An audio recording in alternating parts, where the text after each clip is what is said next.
너무 다른 입장들 계속 보이고 계시는데 여기서 그러면은 아예 저희가 질문을 드리는 것보다 저희가 지금 직격 토론 안에서 서로 간에 이제 궁금증이 있을 부분에 대해서 아예 돌발 질문을 하나씩 서로 해주시기 바랍니다.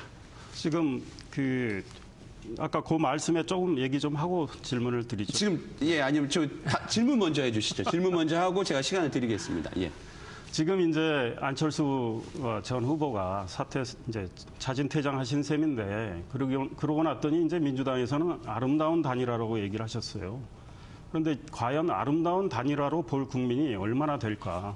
지금 공동선대위원장 10분도 다 사퇴를 한다. 그래서 안철수 후보 진영의 분들을 모셔오기 위해서 빈자리를 내놓고 있겠다. 예, 알겠습니다. 상당히 정치공학적 이제 그 이벤트를 계속 하고 계신데 왜 가치 연대를 얘기하시고 아름다운 단일화를 얘기하시고 통큰 양보론도 얘기하셨는데 왜 이런 국면까지 이렇게 만드셨는지 제가 좀 궁금합니다. 약속을 안 지켰다는 얘기인 것 같아요. 예. 잘할게요. 달리 드릴 말씀은 없고요. 예. 저희가 후보 단일화 과정에서 서로 날선 공방도 주고받은 거 사실이고요. 다만 그것이 이제 어떤 틀을 만들어 갈 것이냐, 이게 핵심이고요. 특히나 새정치 공동선언과 관련해서도 디테일한 정치 쇄신의 방향, 정치권의 기득권 내려놓기에 대한 방향도 서로 의견이 달랐습니다. 의견이 다르기 때문에 좁혀 나가는 거죠. 단일 후보는 문재인이고 그에게 성원을 보내달라라고 하는 말씀, 네. 돕겠다고 하는 의견은 분명한 거니까요.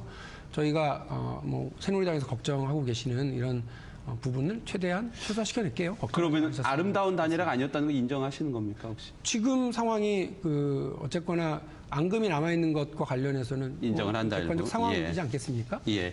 질문 한번 해주시죠. 새누리당의 박근혜 후보의 이제 입장은 우리 한미 FTA와 관련해서요. 이대로 괜찮다, 상관없다 이거이시죠? 저희는 짧게 이제 문제 없다, 앞으로 이것이죠? 이거를 이행하는 과정에서 예. 문제가 생길 경우에 예. 이제 정부 간에 다시 이야기를 할 수 있다. 이게 지금 우리 정부 입장이기도 하죠. 그러니까 대통령, 중요한 정치 지도자가, 국가 지도자가 한 1년 앞으로 다가온 이런 일들에 대한 예견을 잘 못한다면 그건 문제가 있겠죠. 글쎄, 말씀을 답변을 질문 주시면 답변을 해주시면 왜 그러냐면 예. 지난 이제 얼마 전에 론스타 있죠. 론스타가 드디어 ISD 조항 들먹이면서 대한민국 정부를 2조 4천억 원에 관련해 제소를 나섰습니다. 1년 전에 정확하게 새누리당, 그 당시 한나라당입니다. 한나라당이 한미 FTA를 날치기로 통과시키던데 네. 우리 박근혜 후보께서 하신 말씀이 있습니다. 그렇게 ISD에 휘말릴 정도로 편파적이거나 또 국수적인 제도를 우리나라가 도입하지도 않을 뿐더러 ISD가 있거나 없거나 그것은 일반적 제도이기 때문에 우리 통상협정에 아무런 문제가 되지 않는다고 본다.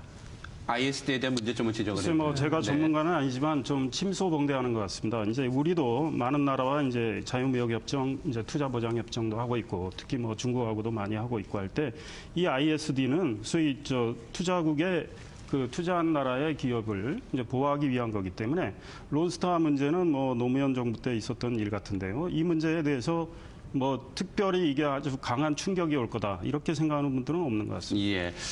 그러면 마지막으로 좀 시간을 1분씩 좀 정리 또는 기존에 못했던 부분들이 있으면은 한번 다시 질문을 드려셔도 될 것 같습니다. 이상열 대변인.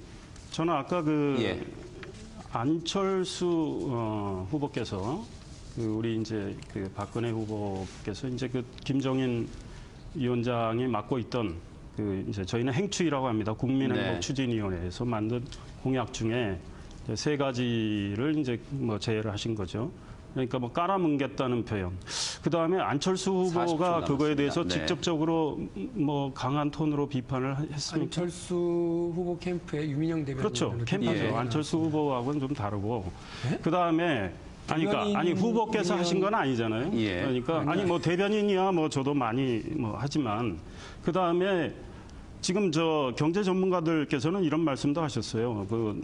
언론에도 보도가 됐지만 박근혜 후보의 경제 민주화 정책이 현실적으로 가장 강력한 정책이다. 이런 평가를 하셨단 말이에요. 그러니까 김정일 위원장께서 이제 내놓으신 것 중에 3개를 안 내놨다고 해서 경제 민주화가 후퇴가 됐고 역행을 했다. 이런 표현은 정치 공세적 표현이라고 생각을 합니다. 예. 시청자 여러분, 오늘 저녁 11시 15분이면 이제 박근혜 후보가 1인 그 토크쇼에 가까운 뭐 방송 토론을 하시게 될 겁니다. 그런데 방송 제작 관련한 큐시트에서 이런 내용이 있답니다. 그 대목에서 땀을 닦고 또 옷과 머리 정돈을 해야 할지 사소한 액션까지 주문하고 있고요. 특히 트위터 멘션을 직접 올리도록 하고 이를 방송 카메라가 클로즈업 할 것. 박 후보의 최종 연설 시 유경수 여사의 이미지와 겹쳐 보이도록 할 것. 이때 박근혜 후보의 눈가가 촉촉히 젖으면 이를 남성 진행자가 언급하도록 한다. 라고 하는 내용들까지 있다고 합니다. 예. 이런 심파 드라마가 후보에게 무슨 도움이 될지 걱정입니다. 국민의 검증을 피하는 것이 아니라 국민과 정직하게 머리와 무릎을 맞대는 후보이시기를 기대해 봅니다. 네, 후보가 등록하고 나서 첫 직격 토론이었습니다. 여러분께서도 느끼듯이 이제 본격적인 양측의 후보들의 진검승부, 그야말로 치열한 진검승부가 시작이 됐습니다. 오늘 대변인, 새누리당의 이상일 중앙선대위 대변인, 그리고 박용진 민주통합당 대변인이었습니다. 고맙습니다. 네, 감사합니다.